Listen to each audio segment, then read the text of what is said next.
Salut les gars, j'espère que vous allez bien. Alors, on va commencer un nouveau chapitre. Et il s'agit du chapitre sur géométrie dans l'espace. Voilà. Je pense que c'est l'avant-dernier chapitre du programme de mathématiques terminales. Donc, géométrie dans l'espace, depuis, depuis toujours, tout ce que vous faites en géométrie, c'est dans les plans, hein, je pense. Donc, on vous dit repère orthonormé du plan, vecteur, c'est des plans, les points, c'est dans un plan. Donc, maintenant, on va attaquer géométrie dans l'espace. C'est-à-dire,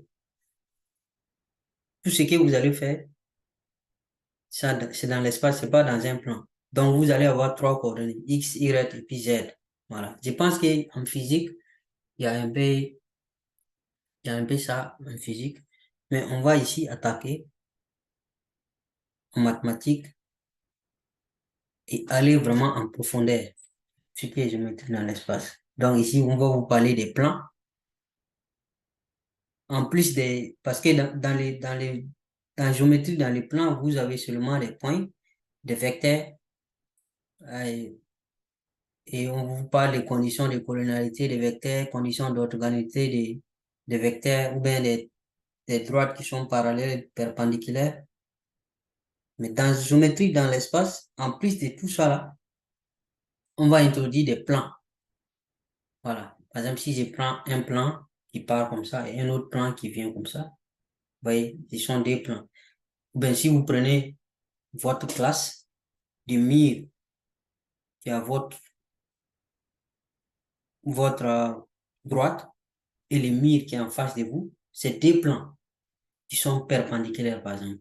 Donc ici, vous allez même pouvoir déterminer l'équation d'un plan. Voilà. De la même façon, vous vous rappelez comment on détermine l'équation d'une droite en troisième en utilisant conditions de collinéarité ou conditions d'orthogonalité. Voilà. De la même façon, ici aussi, on peut utiliser et certaines conditions, certaines conditions pour déterminer l'équation d'un plan, par exemple. L'équation d'une droite, ça c'est petit pour vous maintenant. On va aller l'équation des plans. D'accord? Voilà. Donc, chapitre 8 géométrie dans l'espace. J'espère que c'est pas compliqué, hein. Franchement, les chapitres, j'ai divisé ces chapitres en deux vidéos. Donc, ça, c'est la première vidéo et la deuxième vidéo viendra après. Donc, pour cette première vidéo, c'est vraiment les bases. C'est vraiment, c'est presque pas nouveau pour vous. Voilà. C'est surtout des définitions d'abord, sauf à la fin de la vidéo, on va parler un peu de comment déterminer l'équation d'un plan, ok, en utilisant une condition. Alors, je mettrai dans l'espace. Donc, premier point, on va parler d'abord du vecteur dans l'espace. Vecteur dans un plan, vous connaissez déjà, coordonnées du vecteur et vecteur coordonné et tout ça. Maintenant, on va emmener ça dans l'espace. Qu'est-ce qui va se passer? Définition. Donc, si on prend ici des points A et B de l'espace, on parle plus du plan, défini par le vecteur d'origine A,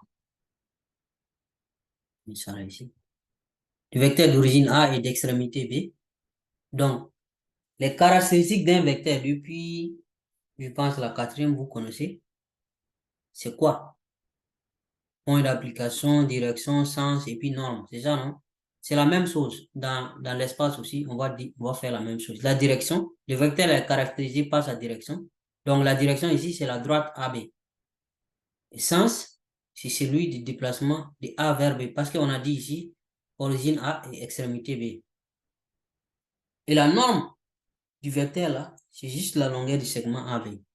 Donc, pour la norme, la notation de la norme du vecteur, c'est la même chose que dans le plan. Vous connaissez les deux barres verticales. Voilà. Et votre vecteur AB là. Ou bien, tout simplement, segment AB. Donc, jusque-là, je pense qu'il n'y a rien de nouveau. Maintenant, si les deux points sont confondus, ça veut dire que le vecteur est nul. C'est ça qui est là comme ça. Donc, si les deux points A et B là sont confondus, alors la longueur est nulle, donc on note ça AA, ou bien BB comme ça, ou bien le vecteur nul comme ça. Et aussi, si vous avez des vecteurs U et V de l'espace qui sont égaux, ça veut dire comme ça, U égale à V, ces deux vecteurs sont égaux si, seulement si, ils sont les caractéristiques qui sont ici, là, qu'on a cité ici, là. Même direction, même sens et même longueur. Voilà. Et bien sûr, les vecteurs qui sont nuls là sont toujours égaux. Ici, la remarque, il faut noter que ce qu'on avait l'habitude de faire, les opérations qu'on avait l'habitude de faire avec les vecteurs dans le plan, l'addition, ça reste pareil ici dans l'espace aussi, si on veut additionner. Le produit aussi, c'est la même chose, on définit le produit aussi d'un vecteur dans l'espace avec un réel ou bien entre les choses. Ça reste la même chose que ce que vous connaissez dans le plan. Addition des deux vecteurs, multiplication des deux vecteurs ou multiplication d'un réel avec un vecteur. Ça, c'est depuis la troisième que vous faites ce genre de choses. Et voilà. C'est la même chose, c'est les mêmes opérations. Donc, juste des définitions d'abord. Maintenant, on va parler des vecteurs coplanaires. Depuis la troisième, vous connaissez vecteur collinéaire, c'est ça? Vecteur collinéaire, voilà, ou vecteur orthogonaux. Donc ici, on va parler des vecteurs coplanaires, c'est-à-dire des vecteurs qui sont sur un même plan. Parce que dans l'espace, on peut avoir plusieurs plans. Donc, imaginez un peu dans la maison où vous êtes ou dans la salle de classe où vous êtes, le plan de votre tableau, le plan dans lequel le tableau est un plan.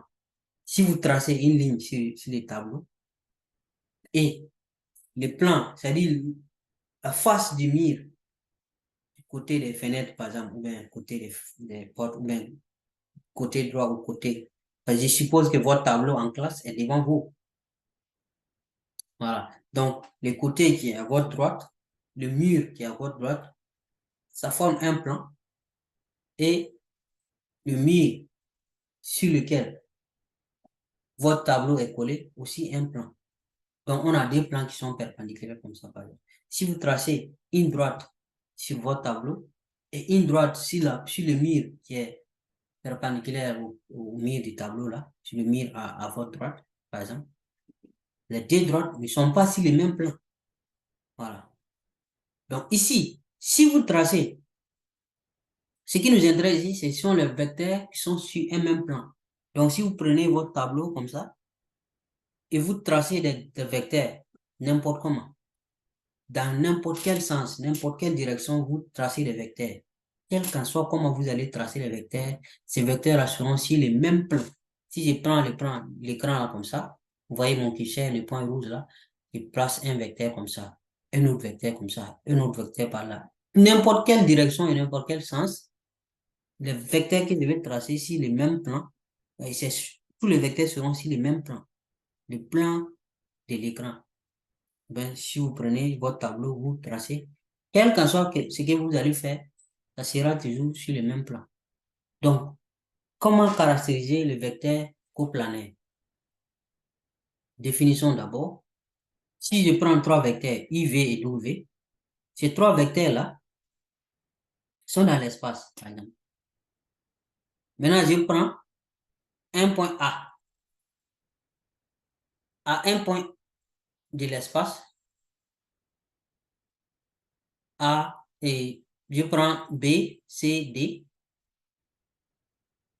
Ça, ce sont les points de l'espace, tels que mes trois vecteurs ici, là, IV, W.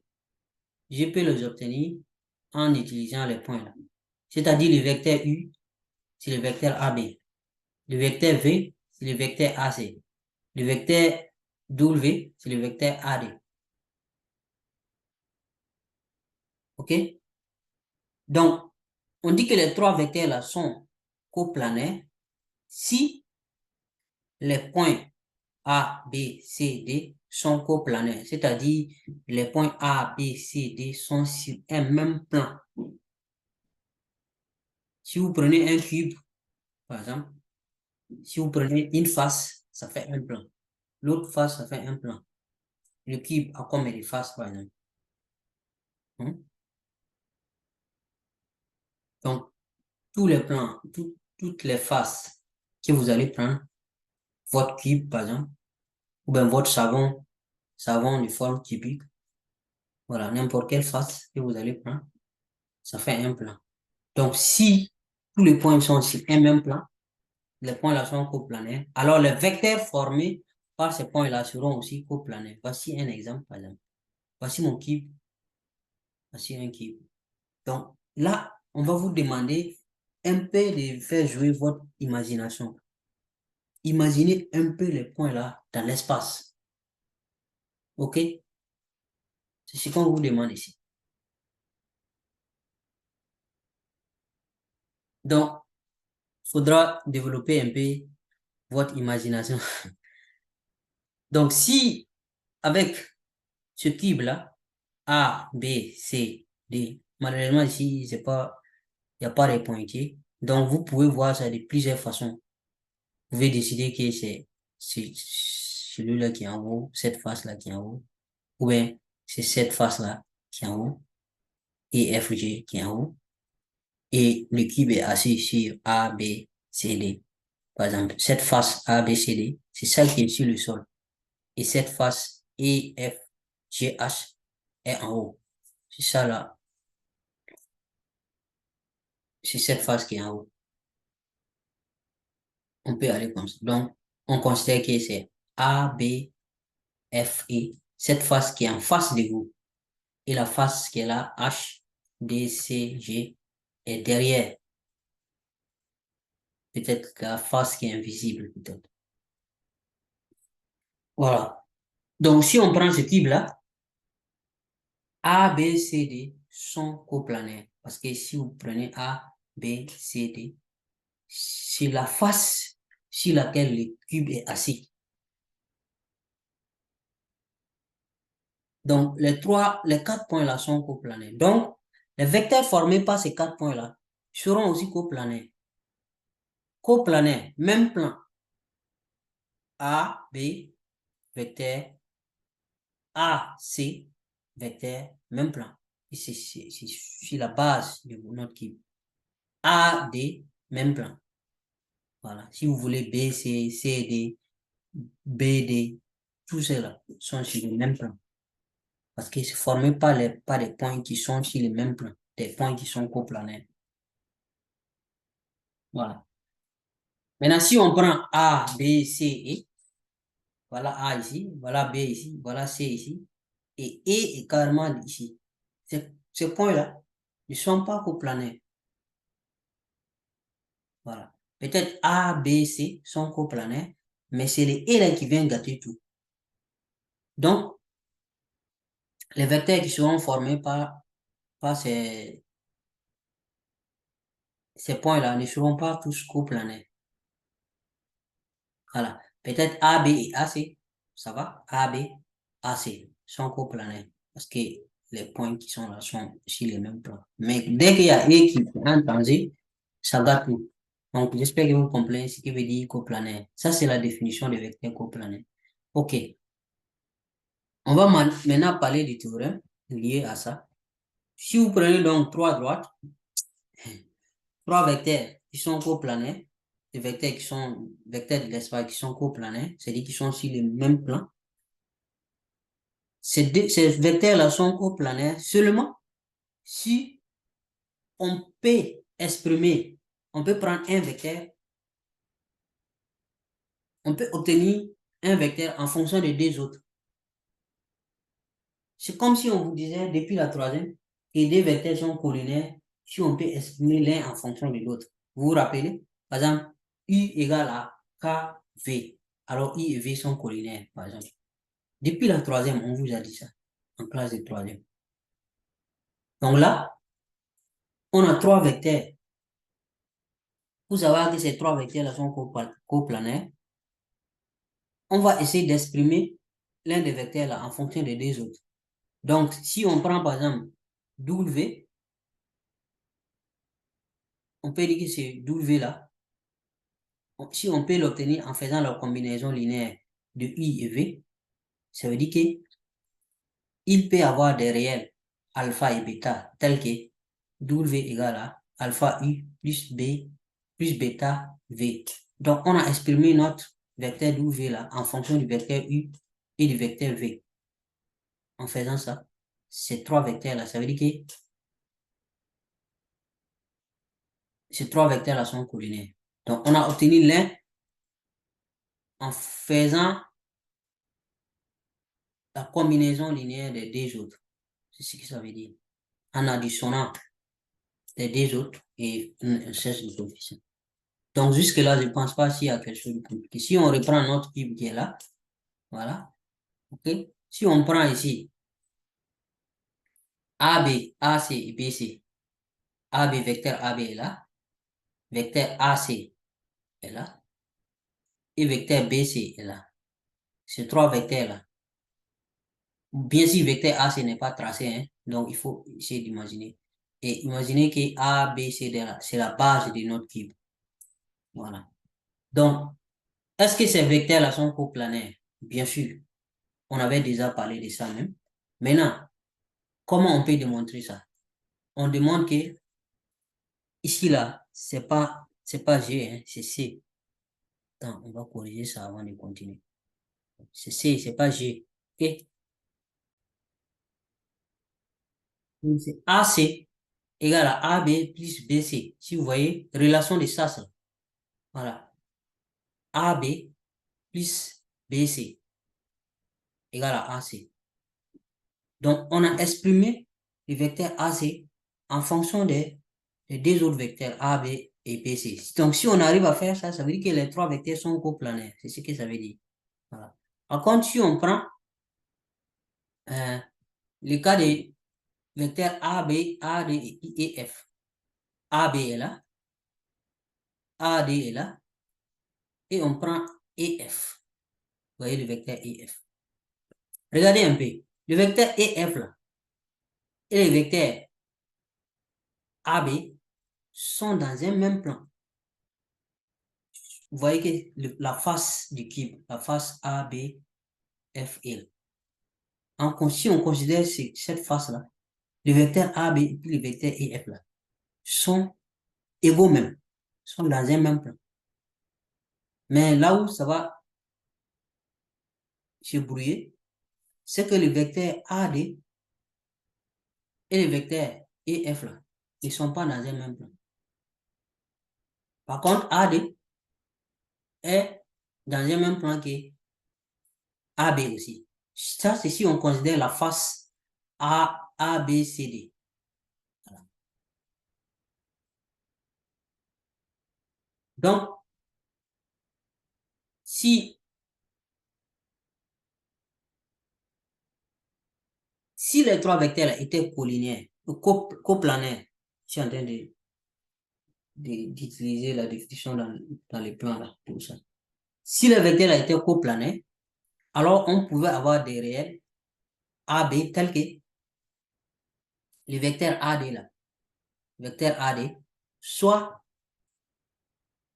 égal à alpha ou bien A, petit a, parce qu'on a dit AB ici, A fois A, vecteur AB, plus B fois vecteur EF.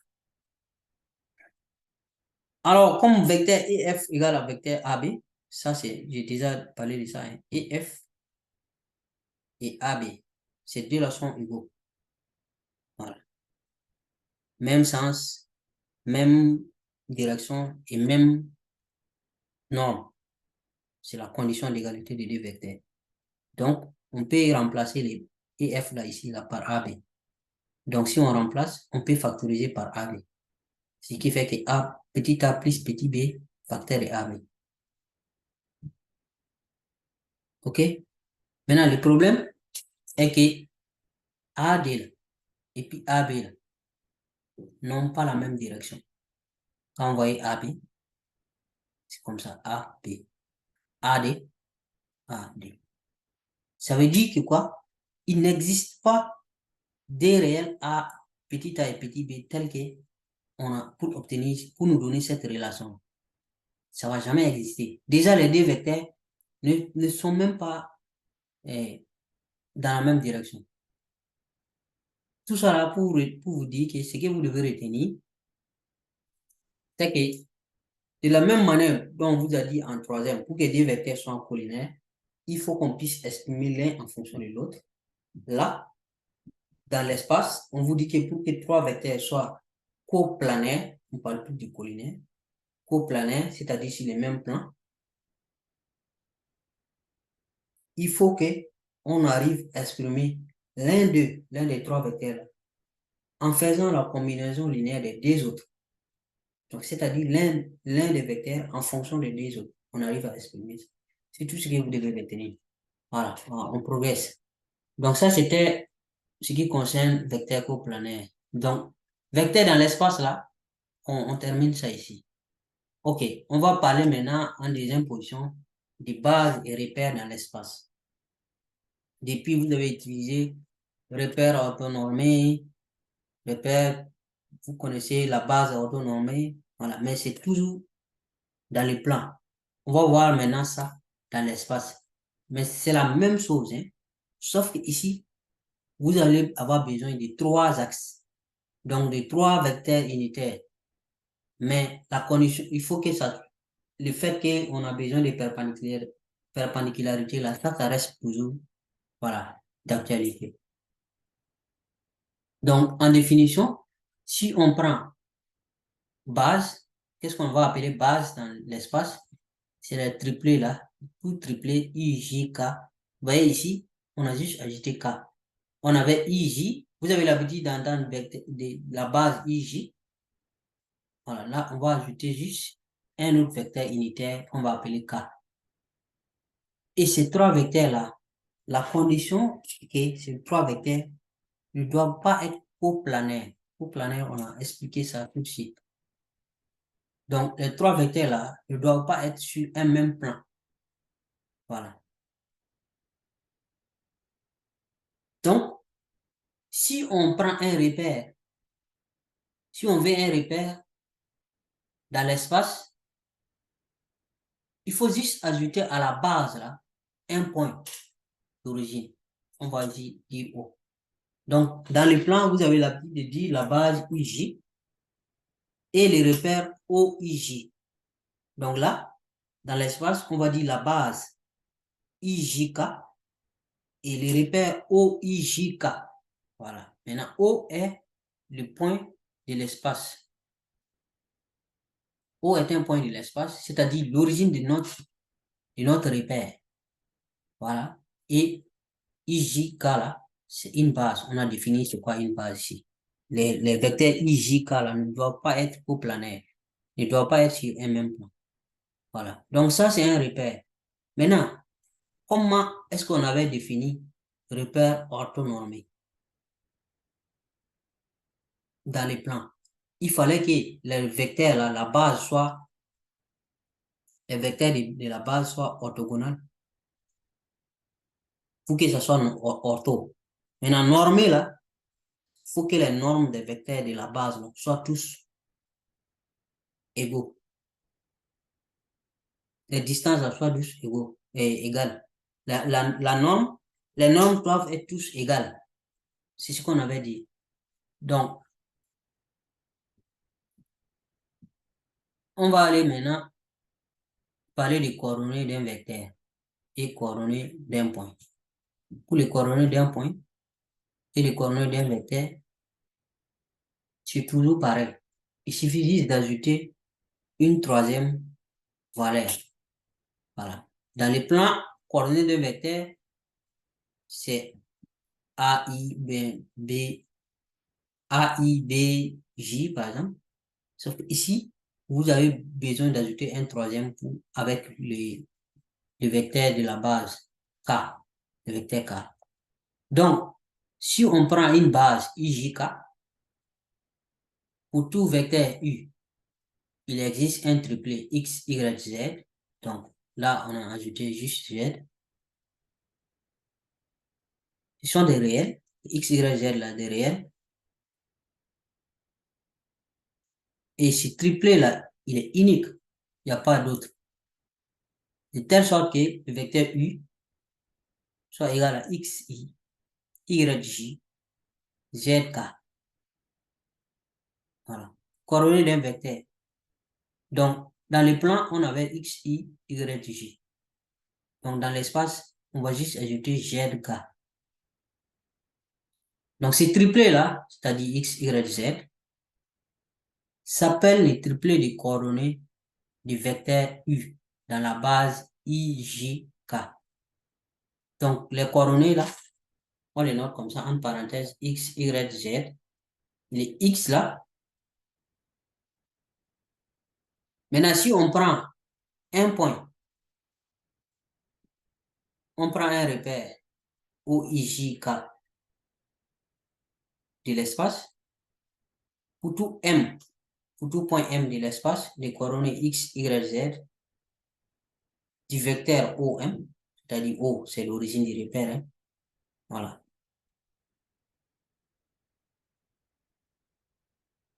IJK là,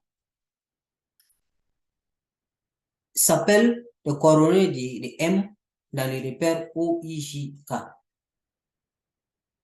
Voilà. Dans la base, donc les X, Y, Z là, qui sont coordonnées du point M, donc on va appeler ça coordonnées de M dans la base OIJK. Voilà. Et les points M là, on note comme ça. Point M de coordonnées X, Y, Z. Et ça, c'est les coordonnées du point M. Le vecteur OM aura comme ça, comme coordonnées, X, I, plus Y, J, plus Z, K. Je pense que jusque-là, il n'y a rien de nouveau d'abord. C'est juste Z, K là qu'on ajoute à chaque fois. Une troisième coordonnée, Z. Voilà. Et un troisième vecteur de la base, qui est vecteur K. OK? Donc, au lieu de dire la base IJ, là, on dit avec la base IJK. Et au lieu de dire les coordonnées X, Y, là, maintenant, on va ajouter X, Y et puis Z. On va ajouter Z. C'est tout. OK? Coordonnées d'un vecteur et coordonnées d'un point. On continue avec ça toujours. Donc, ça, c'est ce qu'on vient juste de définir. Le point M de l'espace aura pour coordonnées X, Y, Z. Et le vecteur OM, donc, aura pour coordonnées X, Y, J et ZK. Voilà, point M, vecteur OM. Donc, X là, s'appelle l'abscisse. Rien n'a changé. Y s'appelle l'ordonnée du point M. C'est pas nouveau.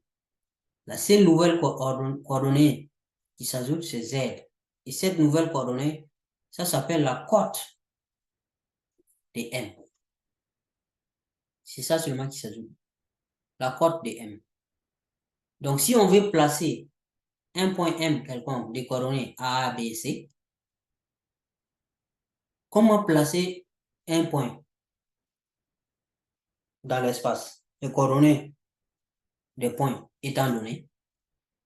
Donc, vous allez d'abord placer les points M, M1, les coordonnées A, 0, 0, vous voyez, 0, 0, on en place, on prend juste l'abscisse. C'est-à-dire, on place un point M, M1, qui est sur l'axe des abscisses. Là. Parce que vous voyez que l'ordonnée est 0, la cote est aussi nulle. A, 0. Et on place un autre point, MD, sur l'axe des ordonnées maintenant, cette fois-ci. Vous voyez, l'abscisse est nulle. On a l'ordonnée B et la cote est nulle.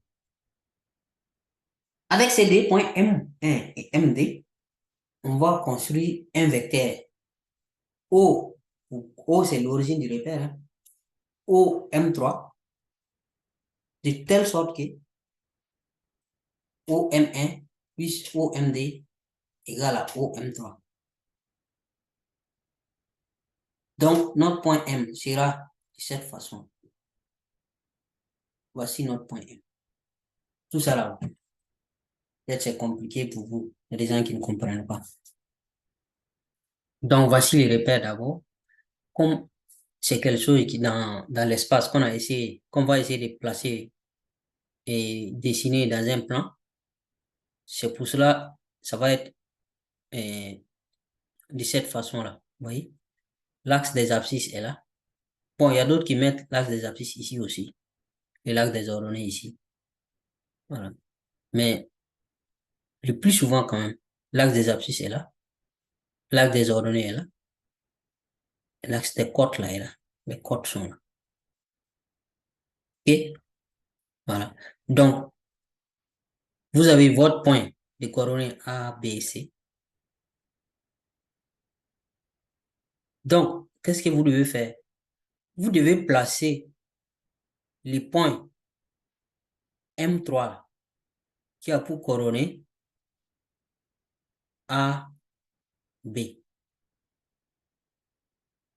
et la cote 0.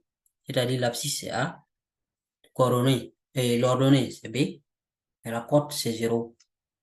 Si vous obtenez ces points-là, pour obtenir votre point M final, il suffit juste de, à partir de ce point-là, tracer une droite parallèle à l'axe des côtes, à l'axe Z, et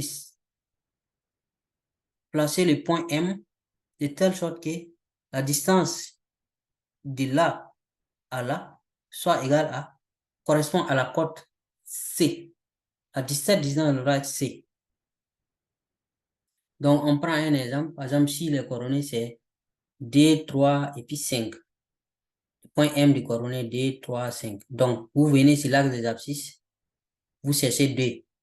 1, D. D est là, OK? Après, vous partez sur l'axe des ordonnées. Vous cherchez 3. 3. 3 là.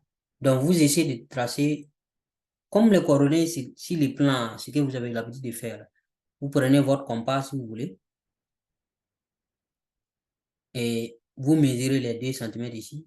Vous venez vous placer le bout de la pointe du compas ici. Vous tracez quelque chose comme ça. Après, vous mesurez l'ordonnée, les 3 cm là. Vous venez vous placer le bout du compas ici. Vous faites ça. Là, vous obtenez le point M. De coordonnées 2, 3 et 0. Voilà. Ça, je pense que tout le monde connaît ça, élève de la terminale quand même. Maintenant, pour avoir notre point M, donc, comme la cote c'est 5, il faut juste faire un segment qui mesure 5 cm et parallèle à l'axe des côtes là. Voilà. Le segment M3M. Comme ça. Je pense que vous connaissez déjà comment ça se fait. Donc, comment placer les points dans un repère? Voilà. X, c'est l'abscisse, Y, c'est l'ordonnée, et Z, c'est la cote. OK, on progresse. Maintenant, on va parler d'orthogonalité. Et cette partie est vraiment importante et intéressante aussi. On va parler de l'orthogonalité. Dans l'espace. Orthogonalité dans l'espace. Donc, on va prendre le vecteur. On va parler des vecteurs orthogonaux. Peut-être après, on va parler de polinarité. Mais d'abord, on va parler d'orthogonalité. Voilà. Vous connaissez déjà vecteur coplanaire. Donc, maintenant, on va parler d'orthogonalité, vecteurs orthogonaux. Donc, si je prends des droites, droite D, droite D', ces deux droites-là sont perpendiculaires lorsque ces deux droites se coupent en formant un angle droit. Ça, vous connaissez déjà. Il n'y a rien de nouveau dans cette phrase, première phrase. On vous dit maintenant que D et D' là sont aussi orthogonales. On a parlé de perpendiculaires. Ces deux droites sont orthogonales lorsque l'aire parallèle respective, c'est-à-dire la droite parallèle à D, droite parallèle à D', ces deux droites parallèles respectives là menées d'un même point sont perpendiculaires. Toujours la même définition de perpendiculaire. Rien de nouveau. Maintenant, si on prend des vecteurs U et puis V, un vecteur U, un vecteur V, qui ne sont pas nuls, on prend les points, 4 points A, B, C, tel que notre vecteur U là, égale à vecteur AB. Vecteur V égale à vecteur CD. Voilà, vous voyez qu'il n'y a pas un point commun entre les deux vecteurs AB, CD. Voilà. Ces deux vecteurs U et V là sont orthogonaux lorsque les droites AB et CD sont perpendiculaires. Donc, la même définition de perpendicularirité dans les plans est pareille aussi dans l'espace. C'est ce que ça veut dire tout simplement. Donc, la notation aussi, pareil, ça ne change pas. On note U, voici perpendiculaire V, pour dire que les deux vecteurs là sont orthogonaux. La notation aussi ne change pas. Donc, si U ou V sont non nuls, alors I et V sont orthogonaux.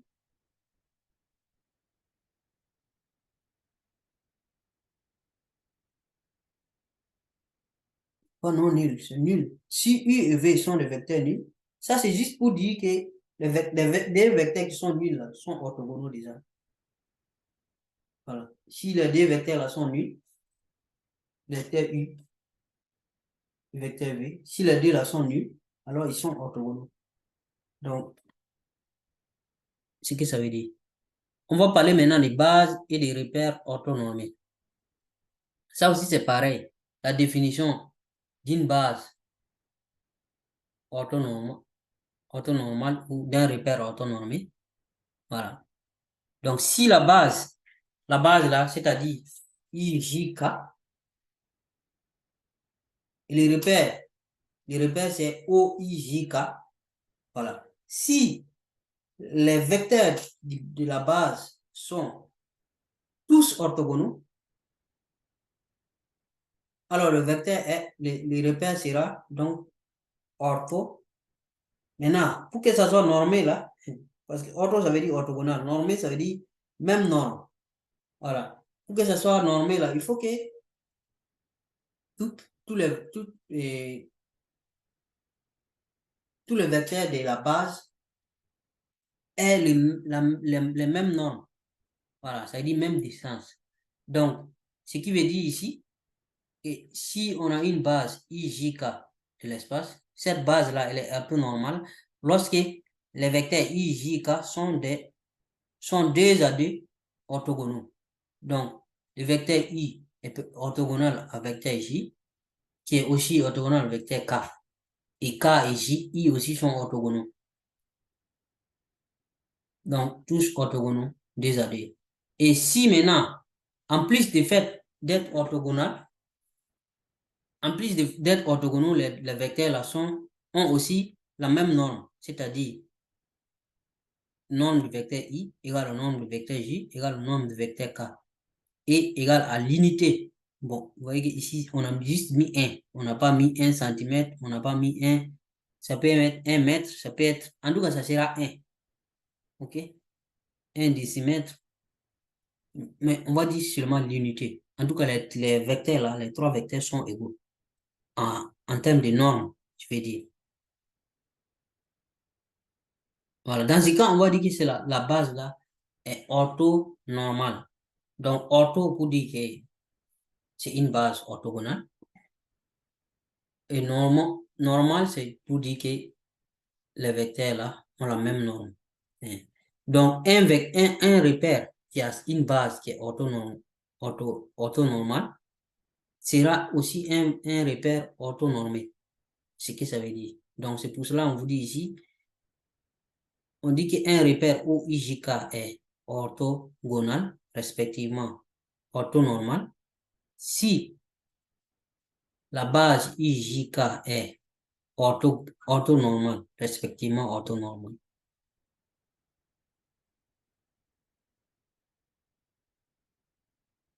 Donc, repère orthonormé, il faut que la base soit orthonormale. Voilà. Donc, les vecteurs sont les vecteurs de la base sont des AD orthogonaux et ont la même norme. Distance maintenant. Distance de 2 points dans l'espace. Vous avez fait calcul de distance en troisième exemple. Distance entre A et B en utilisant les coordonnées. Racine carrée de x de B moins x de A, ce genre de choses-là. C'est la même chose ici. Si vous avez dans un repère orthonormé, attention, il faut que les repères soient orthonormaux. Si vous avez des points A, les points A des coordonnées x de A, y de B et x de A, y de A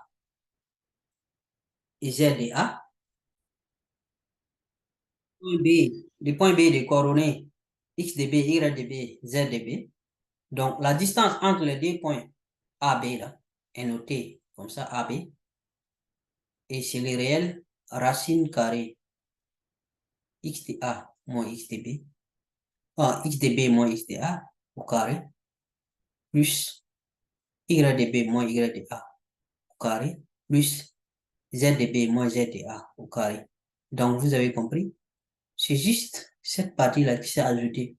Parce que de là jusqu'à là, vous connaissez déjà depuis la troisième. X de B moins X de A au carré plus Y de B moins Y de A au carré là. Ça, c'est depuis la troisième, vous connaissez. Là, il faut juste ajouter ça, la cote. Z de B moins Z de A et tout au carré. C'est tout. Voilà, comment calculer la distance. OK, on progresse. Donc, on va parler maintenant des produits scalaires en quatrième position. Produits scalaires dans l'espace. Produit scalaire, je pense que vous connaissez, même depuis la troisième, vous utilisez ça, mais vous ne savez pas que c'était produit scalaire. Et en terminale, même en physique, vous utilisez. Par exemple, quand on dit travail, travail, c'est le produit scalaire de la force multipliée par la distance, par le déplacement. Force scalaire déplacement. OK? Voilà. Si la force est dans le même sens que le déplacement, par exemple, le scalaire, ça sera positif. Le travail de la force sera positif. Si la force est perpendiculaire au déplacement, le travail de la force est nul. Depuis, en physique, vous utilisez ça. Et ce qui fait que le travail est nul parce que c'est la force scalaire vecteur déplacement. Alors que le scalaire de deux vecteurs, c'est norme de l'un multiplié par la norme de l'autre, multiplié par le cosinus de l'angle qui fait l'angle entre les deux vecteurs. Voilà. Donc, si les deux vecteurs sont perpendiculaires, cosinus d'un angle de 90 degrés perpendiculaire, ça veut dire l'angle est 90 degrés, non? Cosinus de 90 degrés, ça fait 0. Donc, produit scalaire que vous avez vu avec le vecteur dans les plans, c'est la même chose ici. Il n'y a pas une grande différence. Définition. Donc, si on prend des vecteurs U et V, ces deux vecteurs-là, qui sont non nuls, les vecteurs de l'espace. Voilà. On prend maintenant les 3 points A, B, C. Le vecteur AB égale au vecteur U. Le vecteur AC égale au vecteur V. Donc, il existe un plan contenant ces 3 points-là.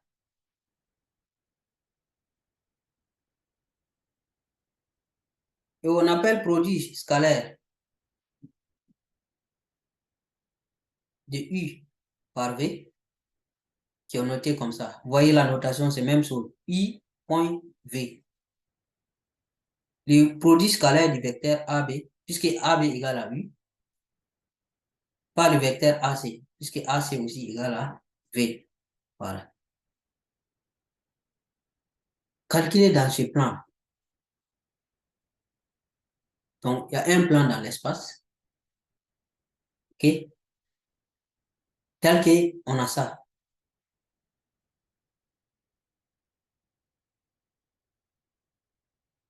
Donc, les mêmes règles qu'on avait dans le plan là, on peut appliquer ça ici aussi. Donc, si U, le vecteur U est nul, le vecteur V est nul, alors le produit scalaire aussi sera nul, non? Ça, c'est simple. Maintenant, si les deux vecteurs sont égaux, alors le produit scalaire sera tout simplement la norme de l'un des vecteurs là au carré. Voilà. Parce que ça sera la formule même, vous allez voir que si les deux vecteurs sont égaux, ça veut dire les deux vecteurs sont confondus. Donc, l'angle entre les deux vecteurs sera nul. Cosinus de 0, ça fait 1. Donc, c'est comme si c'était norme de U multiplié par norme de U. Ce qui fait que c'est norme de U au carré, tout simplement. Si se trouve que les deux vecteurs sont égaux. Propriété. Donc, si les deux vecteurs U et V et A et V, A, B, derrière, si on prend des vecteurs et puis derrière, U scalaire V, c'est la même chose que V scalaire U. Il n'y a rien ne change. Et si on prend valeur absolue de U scalaire V, ça veut dire que vous faites U scalaire V, ce que vous trouvez là, vous prenez la valeur absolue de ça. Ça sera petit, plus petit que si vous prenez norme de U multiplié par nombre de V. Le cas où ça sera égal, c'est le cas où l'angle entre les deux là est 0. Donc, c'est plus petit ou égal à ça. Donc, il n'y a pas d'égalité ici. Donc, pareil, si vous prenez l'addition aussi, si vous prenez U plus V, si vous faites norme de ça, cette norme sera inférieure ou égale à norme de U plus norme de V de façon séparée. Ça aussi, c'est même chose, il n'y a rien de nouveau. Quatrième propriété, si on prend A fois U, scalaire, le réel B fois vecteur V, on peut, les réels là, on peut les regrouper à part. Ça fait AB multiplié par U scalaire V. Voilà. Cinquième position, si on prend U scalaire V égale à 0, ça c'est possible si et seulement si les deux vecteurs U et V là sont orthogonaux. Donc c'est ce que je disais tout de suite, l'exemple des choses là, puissance ou choses, avec la force là, F fois L. Donc si la force est perpendiculaire au déplacement, le travail de la force est nul parce que le scalaire là sera 0. Donc cette partie-là est vraiment intéressante et très importante parce que c'est ça qu'on va utiliser pour déterminer l'équation d'un plan. Si deux vecteurs sont nuls et si le produit scalaire des deux vecteurs est nul, alors les deux vecteurs sont orthogonaux et vice-versa. Si deux vecteurs sont orthogonaux, alors leur produit scalaire est nul. Cette cinquième propriété-là, c'est celle-là qu'on va utiliser après pour déterminer l'équation d'un plan. Vous connaissez déterminer l'équation d'une droite. Maintenant, on va déterminer l'équation d'un plan après.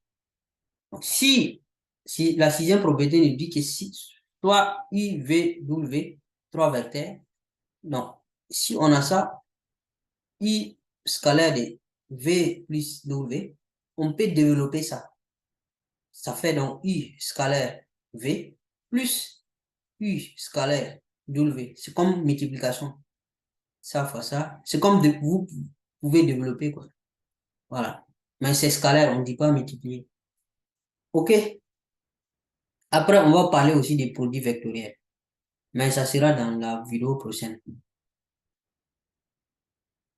Donc, voici une définition. Et une chose encore très importante. Donc, je vais vous parler des plans, là, à faire des plans. Si on prend une droite D qui admet vecteur, directeur comme vecteur directeur le vecteur U, on prend. Donc, d'un côté, on a une droite. Et cette droite-là, c'est la droite D. Et cette droite a un vecteur directeur U. De l'autre côté, on a un plan P. Et le plan P là a vecteur V et vecteur W comme vecteur de base. Ça veut dire que les vecteurs V et les vecteurs W là sont sur le plan P. Donc, ces deux là sont perpendiculaires. Quand je dis ici, sont perpendiculaires. Qui sont perpendiculaires? C'est la droite D et le plan P. La droite D qui a pour vecteur directeur U et le plan P qui a pour base les deux vecteurs V et W. La droite et le plan sont perpendiculaires si et seulement si U scalaire V égale à 0. I c'est quoi? C'est le vecteur directeur de la droite. V c'est quoi? C'est un des vecteurs base du plan. Voilà. Et encore le même U, c'est-à-dire le vecteur directeur de la droite, scalaire W. W c'est quoi? C'est une autre base du plan, c'est-à-dire un vecteur qui est sur le plan P. Voilà, si on fait scalaire ces deux là, on aura encore vecteur nul, 0. Le vecteur 0. En fait, c'est pour vous dire que si une droite est perpendiculaire au plan, prenez par exemple la règle que vous utilisez pour tracer au tableau là. Vous placez cette règle là de façon perpendiculaire au tableau. Voilà. Donc, imaginez un vecteur qui est collinaire, un vecteur qui est directeur à votre règle. Tout vecteur que vous allez tracer sur votre tableau sera forcément orthogonal à votre règle, au vecteur directeur de votre règle. C'est ce que ça veut dire. Donc, les deux vecteurs V et W qui sont sur notre plan P là, sont orthogonales au vecteur directeur U de la droite. C'est ce que ça veut dire. Donc, I est orthogonal à V, U encore est orthogonal à W. Donc, ce qui fait que I scalaire V égale à 0. Voici la définition qui est là. V, U scalaire W aussi égale à 0. Donc, si les scalaires des deux vecteurs donnent 0, vecteur nul, ça veut dire que les deux vecteurs sont orthogonaux. On va exploiter ça pour déterminer après l'équation d'un plan. Donc, on va répéter à peu près la même chose ici. Vecteur normal à un plan. On va insister là-dessus parce que c'est ça qu'on va utiliser pour déterminer après l'équation d'un plan. Donc, vecteur normal à un plan. Qu'est-ce qu'un vecteur normal? Déjà, on vient de juste de parler de ça. Donc, si on prend notre plan P encore et U, le plan P et le vecteur U, ces deux-là sont respectivement un plan et un vecteur de l'espace. Le vecteur U est normal au plan P lorsque, si vous prenez U, un vecteur directeur à la droite, cette droite est perpendiculaire au plan P. C'est juste ce qu'on vient de dire là-haut. Ce qu'on vient de dire précédemment avec la diapositive précédente. Voilà.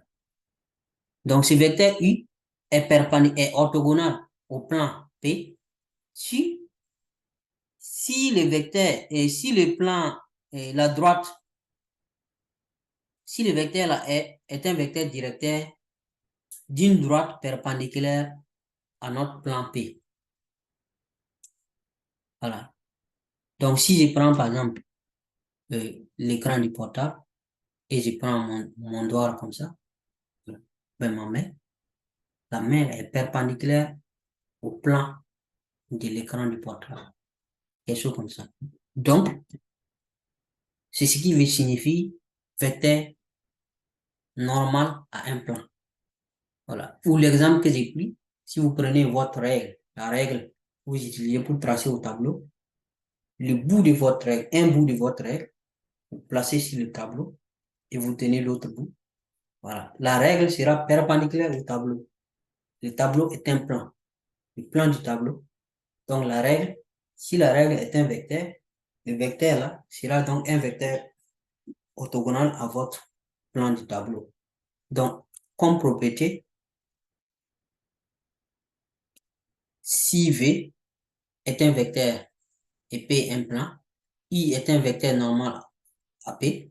Donc, si le vecteur est un vecteur normal à notre plan P,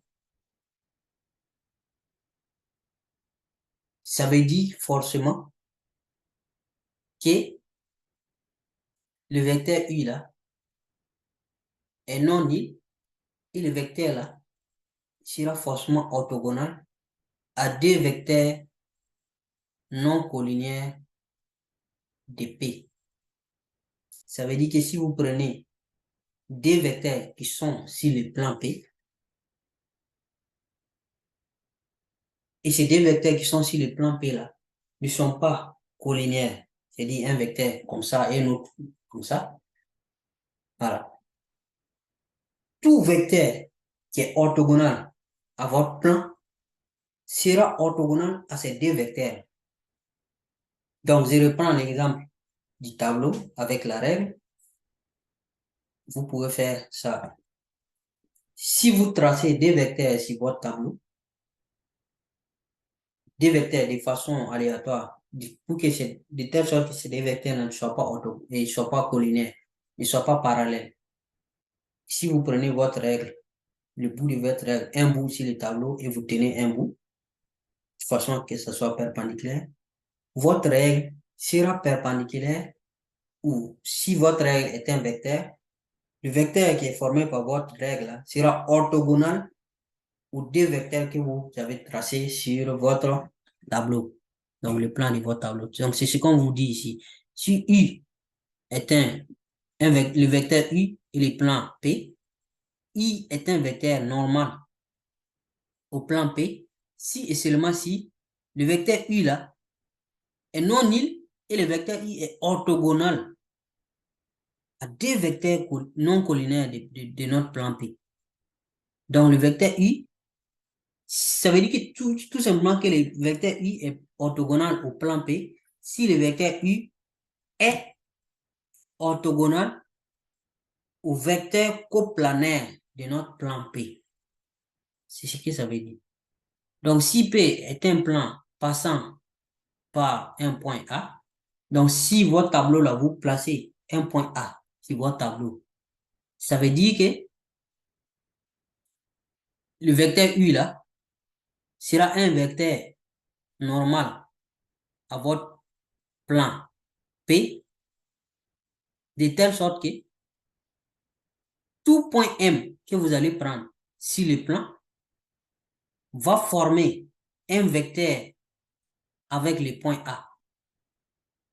Et le vecteur formé AM là sera collinaire au vecteur U. Donc, U scalaire AM égale à 0. Parce que U est orthogonal au vecteur AM. Voilà. Donc, si je prends le plan de l'écran du portable, par exemple, donc,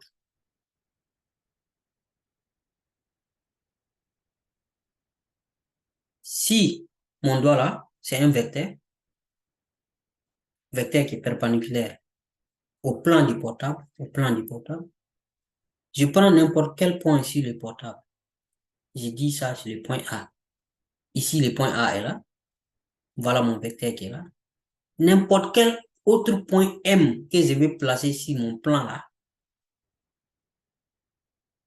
le vecteur AM, puisque le point A existe déjà, le vecteur AM sera orthogonal à mon vecteur, à mon doigt là.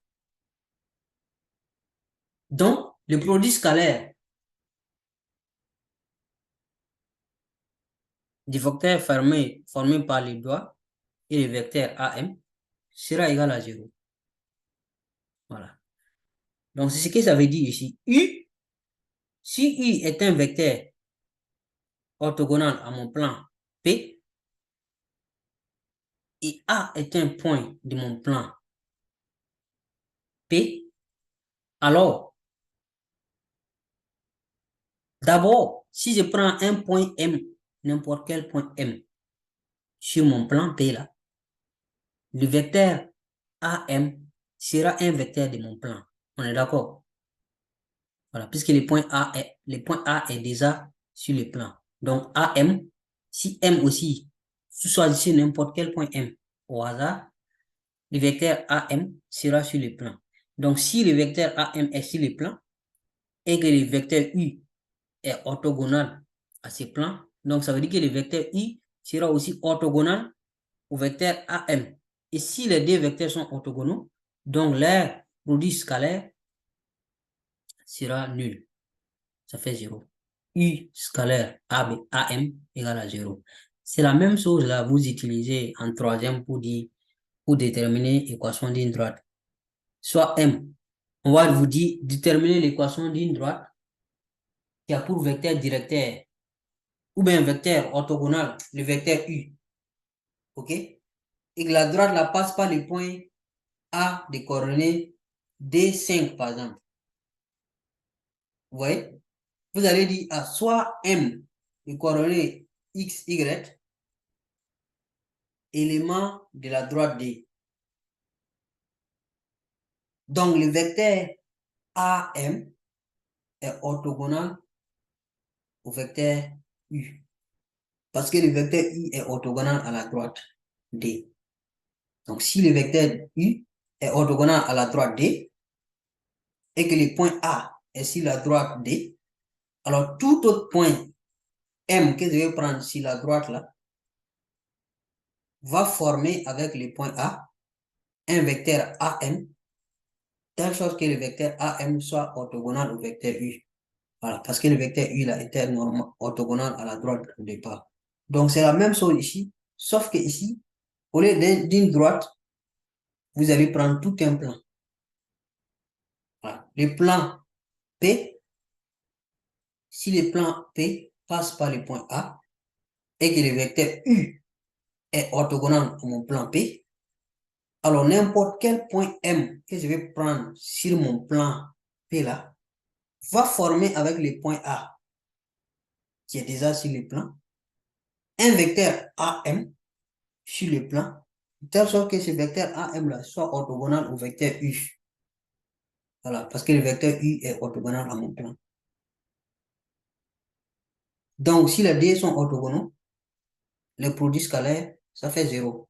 J'insiste sur ça parce que c'est ça qui va vous permettre de déterminer l'équation d'un plan. Ouais. Donc, si, pour une dernière fois, je répète, si un vecteur I est orthogonal à un plan P, le vecteur AM du plan P est aussi orthogonal au vecteur U. Ou bien le vecteur U est orthogonal à tout vecteur qui est sur le plan P. Voilà. Donc, si A est un point de l'espace et U est un vecteur non nul, alors les plans passant par A et le vecteur normal U est l'ensemble des points M de l'espace tel que U scalaire AM égale à 0. Voilà. Donc, ça, c'est la définition de l'équation d'un plan. Donc, le plan là est l'ensemble des points M tel que on a cette égalité là. Maintenant, soit A, un point de l'espace, et U, un vecteur non nul. Si on prend K, un réel, l'ensemble des points M de l'espace tel que U égale à AM égale à K est un plan dont I est un vecteur normal.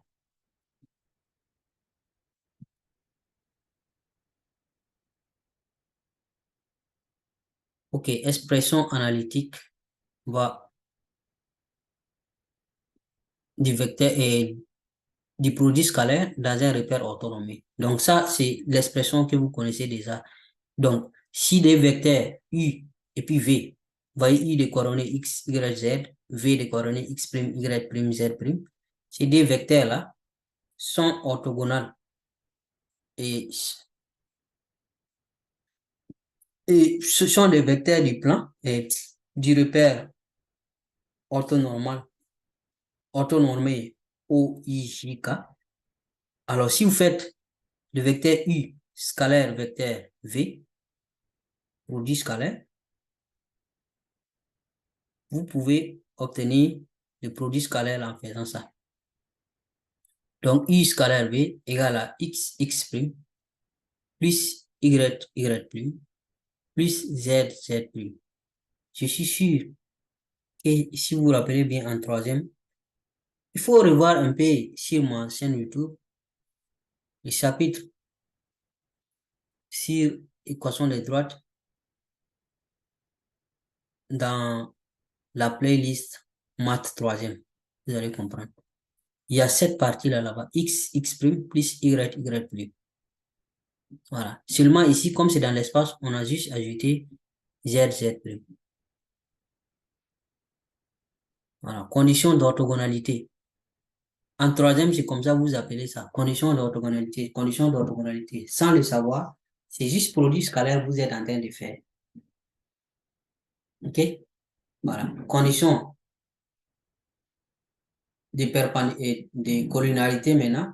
C'est en ce moment que vous allez faire X, Y' moins X' égale à 0. Condition de collinarité. Maintenant, condition d'orthogonalité, là, c'est-à-dire scalaire, là, ça fait X' plus Y'. Si c'est dans un plan. Dans l'espace, vous allez juste ajouter Z'. Maintenant, si les deux vecteurs là sont orthogonaux, alors ce produit scalaire là va être égal à 0. Voilà. Et c'est ça qui va vous permettre de trouver l'équation de votre droite. Donc, cas particulier, norme de U au carré. Donc, ça va faire I au carré, tout simplement. Ça va faire X carré plus Y carré plus Z carré. Ça vient d'où? Vous vous rappelez, je fais juste, ça c'est un rappel. Vous vous rappelez du vecteur, quand on a un vecteur AB, on a dit que ça fait racine carrée. La distance AB, ça fait racine carrée de X de B moins X de A au carré. Y de B moins Y de A au carré. Z de B moins Z de A au carré. OK?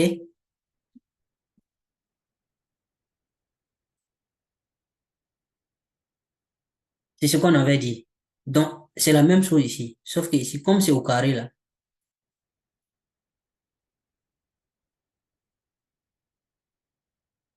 si vous prenez donc, comme c'est le même, le U là, cas particulier, c'est comme si on disait U scalaire U, deux fois. C'est comme si c'est le cas de I égale à V. Donc, en ce moment, ça sera X fois X plus Y fois Y plus Z fois Z. Donc, ça fait, c'est ce qui fait X carré ici, plus Y carré ici, plus Z carré ici. Ou bien, si vous voulez utiliser ça, ça sera la même distance aussi. Voilà.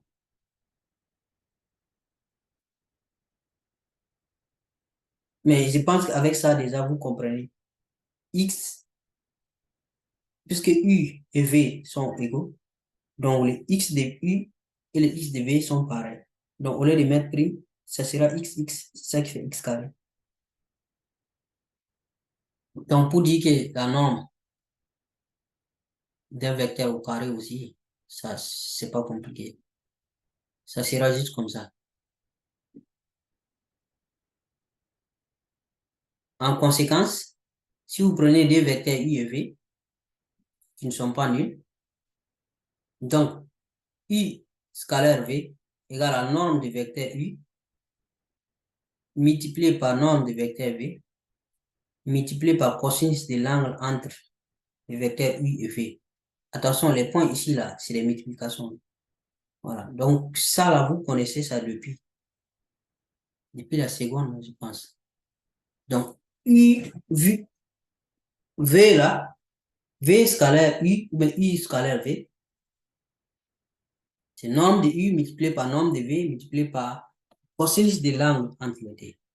Donc, c'est ça qui fait que, et l'exemple que j'ai donné au début, si une force est perpendiculaire au vecteur de déplacement, son travail est nul. Parce que le travail, ça fait l'intensité de la force, c'est-à-dire norme de la force, multipliée par norme du vecteur de déplacement, c'est-à-dire la distance, multipliée par le cosinus de l'angle entre les deux. Voilà, c'est le produit scalaire exactement, vous faites en physique aussi. Donc, dans ce cas-là, vous voyez que on peut tirer ici, cosinus de UV là, on peut tirer ici ça facilement ici. Cosinus de UV en divisant ça là par ça. Donc, si vous avez le produit scalaire, vous divisez ça par la norme, le produit des normes, vous obtenez cosinus de l'angle entre les deux vecteurs. Tout ça, ce sont des rappels. Voilà. Dans la géométrie, dans le plan et dans l'espace, c'est pareil, c'est la même chose. Donc, on va utiliser un exemple ici. Déterminer l'équation, comment déterminer l'équation d'un plan. On prend l'espace, un espace, voilà, on ne parle plus des plans maintenant. Plan mini d'un repère, tout ça c'est fini. L'espace maintenant mini d'un repère orthonormal, OIJK. Donc, on va prendre des points, voilà, les trois coordonnées, l'abscisse, l'ordonnée et la cote. Ça, c'est les points A. Et un vecteur U de coordonnées 1, 0 et -2. On nous demande de déterminer une équation cartésienne du plan P passant par le point A, le point qui est là, et dont un vecteur normal est le vecteur U. Voilà, vecteur U. Donc, vous vous rappelez, j'ai répété ça plusieurs fois ici. Si le vecteur U là est un vecteur normal au plan P, alors tout vecteur qui est sur le plan P là est normal au vecteur U. Ou bien, le vecteur U sera normal à tout vecteur qui est sur le plan P. Donc, nous savons déjà que le plan P là passe par le point A. Donc, on va chercher l'ensemble des points M qui sont sur ce plan-là, l'ensemble des points M tel que le vecteur AM soit normal au vecteur U. Et cet ensemble-là, c'est ça l'équation de notre plan. Donc, soit M de coordonnées X, Y, Z. Vous rappelez, en troisième aussi, c'est comme ça que vous faites, hein, pour déterminer l'équation d'une droite. Soit M de coordonnées X, Y. Sauf qu'en troisième, il n'y a pas Z là-bas. Et vous dites quoi? Le vecteur U est orthogonal au vecteur AM, ou bien inversement. Le vecteur AM est orthogonal au vecteur U. Ça passe aussi. Donc, vous faites condition d'orthogonalité. Sans le savoir, votre condition d'orthogonalité là, c'est produit scalaire, vous faites égal à 0. Voilà. Donc, U scalaire AM égale à 0. Et voici comment on obtient ça. Donc, quand vous faites x prime plus y prime, ça c'est troisième. En troisième, vous vous limitez là. Et vous dites égal à 0. Sauf que là, en terminale, vous ajoutez z prime avant de dire égal à 0. Voilà. Donc, Pour ce faire, vous allez aller chercher les coordonnées du vecteur AM. Voilà. Déjà, j'espère que vous avez compris pourquoi U scalaire AM égale à 0. Parce que le vecteur U là est perpendiculaire ou orthogonal au vecteur AM. Voilà. A est sur le plan. A est sur le plan. Et le vecteur U est un vecteur normal au plan. Donc, si le plan est là, le vecteur U est là. Donc, tout vecteur qui est sur le plan là sera aussi un vecteur normal à mon vecteur U. Ce que ça veut dire. Donc, le vecteur AM qui est sur le plan est normal au vecteur U. Voici pourquoi U scalaire AM égale à 0. Donc, U scalaire AM égale à 0. Donc, les coordonnées du vecteur U, je connais déjà. C'est ça. 1, 0 et puis moins 2. Les coordonnées du vecteur AM, il faut aller calculer. Coordonnées du vecteur, vous connaissez déjà. X de M moins X de A. Y de M moins Y de A. Z de M moins Z de A. La seule chose qui s'ajoute ici, c'est les Z. Donc, vous allez aller faire, on va prendre un par exemple. X de M, c'est X, non? Moins X de A, fait moins 1. Donc, on aura X moins 1. Donc, ça va nous faire, par exemple, disons que c'est, et ça fait celui-là. Vous multipliez ça par les X du vecteur U. Donc, vous allez avoir X moins 1 fois 1. Donc, ça fait toujours X moins 1. OK. Là, pour les X, c'est fini. On va aller pour les Y maintenant. Donc, pour le vecteur AM, ça sera Y moins D. Ça, c'est pour les coordonnées du vecteur AM. Maintenant, le Y du vecteur AM là, multiplié par le Y du vecteur U, c'est multiplié par 0. Donc, le tout fait 0. Vous voyez pourquoi vous n'avez pas Y ici? C'est à cause de ça. Donc, je suis en train de faire, parce que normalement, on ne doit pas détailler ça pour vous. Hein. Donc, faites seulement le vecteur U. Vous prenez ça de façon verticale.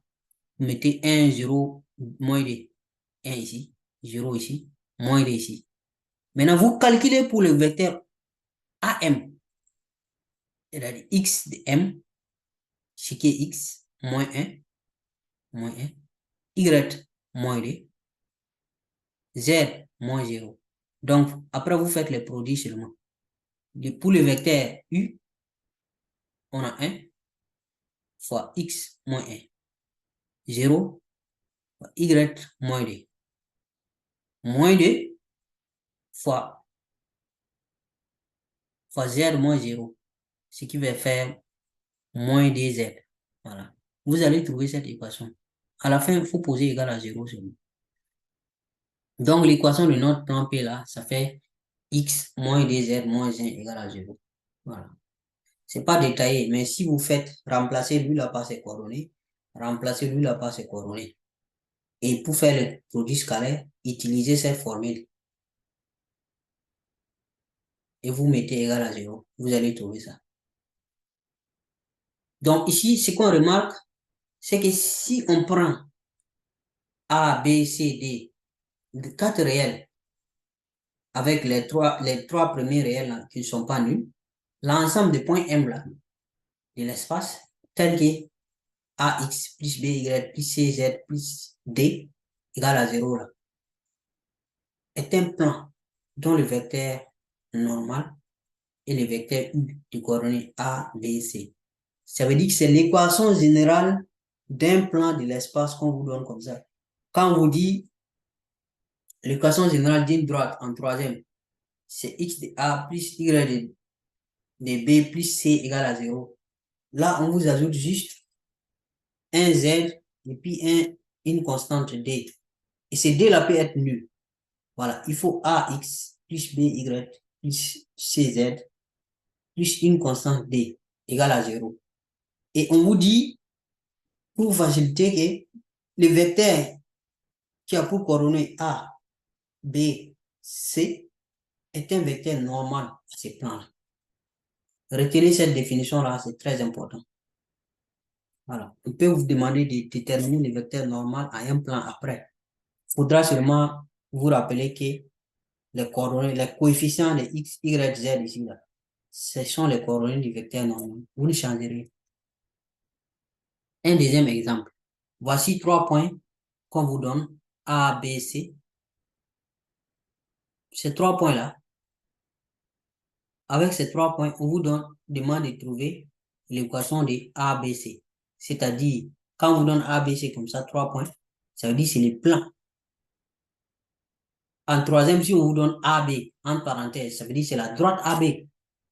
Là maintenant, on vous donne ABC, ça veut dire que c'est le plan. On n'a pas besoin de vous dire, hein, ça c'est symbole d'un plan ABC. Voilà. Si c'était AB, en parenthèse, vous allez dire que c'est la droite AB. Là maintenant, c'est ABC, ça veut dire que c'est le plan ABC. C'est le plan qui passe par tous ces 3 points. C'est ce que ça veut dire. Donc, ici, tout ce que nous pouvons dire que l'équation générale d'un plan, c'est AX plus BY plus CZ plus D égale à 0. Voilà. C'est ce que nous pouvons dire. Donc, avec ça, on va exploiter les 3 points qui sont là. Ça veut dire que si on a l'équation du plan qui est sur cette forme, et que ces 3 points, le point A, le point B, le point C, ces 3 points-là, sont éléments de notre plan, ça veut dire que les points, les coordonnées de ces points-là doivent vérifier l'équation de notre plan. Ou bien, comme quand on vous dit en troisième aussi, montrer que les points A, B, C sont éléments de la droite. Qu'est-ce que vous faites? Vous allez montrer que les coordonnées des points-là vérifient l'équation de la droite. C'est ce qu'on fait. Donc ici, si les 3 points-là sont éléments de notre plan ABC, ça veut dire que les coordonnées de ces points-là vérifient l'équation. Donc, on va remplacer les x du point A par x, les y du point A par les y qui est là, les z du point A par les z qui est là. Et les d restent intacts. Et on va dire que c'est égal à 0. Donc, c'est ça qui nous donne cette première équation. D fois A, le D là, ce n'est rien d'autre que le X, le D qui est là, qu'on a remplacé par X. C, 0, si vous remplacez Y par 0, tout ça va disparaître, il n'y aura pas de B. Et le 1, on le remplace par Z. Donc, ce qui fait que ça fait C. Donc, DA plus C plus D égale à 0. Ça, c'est A. Avec ces points-là, on a obtenu. En utilisant le point B, vous remplacez, vous allez obtenir cette équation. En utilisant le point C, vous remplacez les x par 3, les y par 1, les z par 0. Voilà, vous allez obtenir cette équation. Donc, on a un système de 3 équations. Donc, en faisant des combinaisons, on peut déterminer tous les points. On va prendre un moins, première ligne, moins deuxième ligne. Cette ligne, moins cette ligne. Donc, DA moins A, ça va rester A. C'est le A qui est là. C moins C, ça fait 0. Les C vont se simplifier. D moins D, les D vont se simplifier. Il va rester seulement 0 moins 4B, parce qu'il n'y a pas de B ici. Donc, on obtient A moins 4B. Ici, on fait la ligne 1, la ligne 1 moins la ligne 3. Cette ligne moins cette ligne. Donc, on va avoir DA moins 3A. C'est ça qui fait le moins A ici. Les B là, on n'a pas de B ici. Donc, 0 moins B, ça fait moins B. C, on n'a pas de C ici. C moins 0, ça va faire C. Les D là, moins D, donc les D vont s'éliminer. Et puis 0 ici. Donc, on aura moins A, moins B, plus C égale à 0. Dans ça là, nous, on peut tirer B. Oui. Donc, le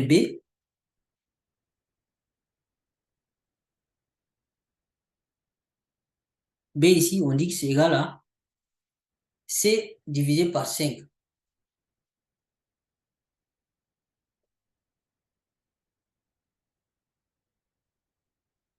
C divisé par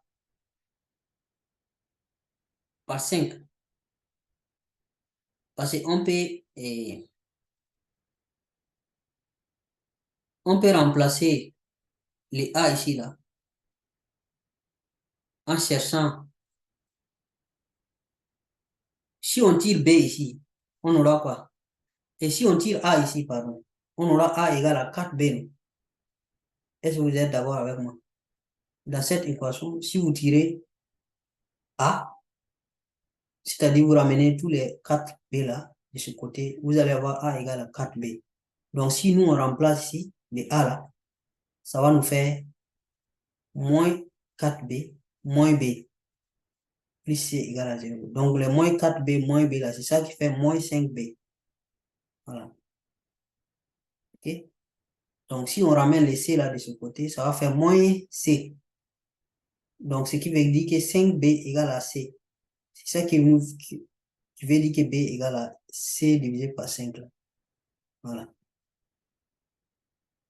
Voilà. Si B égale à C divisé par 5 et que les A, ici là, on a avec A égale à moins 4B, non? Voilà. Donc, c'est le B là, A égale à 4B, pardon. En ramenant les moins 4 là ici, ça fait 4B. Donc, on a juste multiplié les 4 multiplié par C sur 5 là. C'est ça qui donne ça. Donc, dans les 1 là, qu'est-ce qu'on peut deviner maintenant? Dans la première ligne, on remplace. Et A est remplacé par 4C. Donc, en multipliant par D, on aura 8C sur 5. Le C reste C. Le D reste D, égal à 0. Dans ça, nous, on peut tirer D. Donc, D, puisqu'on a C et D sur nous, on ramène d'abord le C qui est là, ça fait moins C. Après, on ramène les 8C sur 5 là, de ce côté. On réduit au même dénominateur. Donc, en multipliant par 5 au niveau du C là. Donc, ça fait 5C plus moins 5C moins 8C. Ça fait moins 13C sur 5. Ça, le D là. Donc, on sait que C est différent de 0. Maintenant. Donc, 4C, c'est 5X. C, c'est 5Y. Plus C, Z, moins 13C, c'est 5 égale à 0. Donc, on a remplacé juste le A, c'est 4C, c'est 5. Dans l'équation, l'équation générale. OK? Et le B, on a exprimé B. Ça fait C sur 5. C sur 5Y. Le C reste C. C fois Z. Le D là, on a exprimé, ça fait moins 13C sur 5. 5 est là. Égal à 0. Donc, toute notre équation sera là. Donc, on peut factoriser par 5C. Par C sur 5, on va obtenir quoi? Donc, ici, ça va faire 4X. Y ici. Donc, il faudra multiplier par 5 ici pour avoir les C sur 5 là.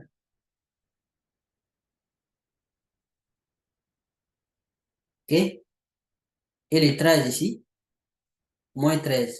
Parce qu'on enlèvera C sur 5, C sur 5, C sur 5. Entre parenthèses, les deux là égale à 0. Normalement, la parenthèse là devait être ici. Mais j'espère que vous comprenez.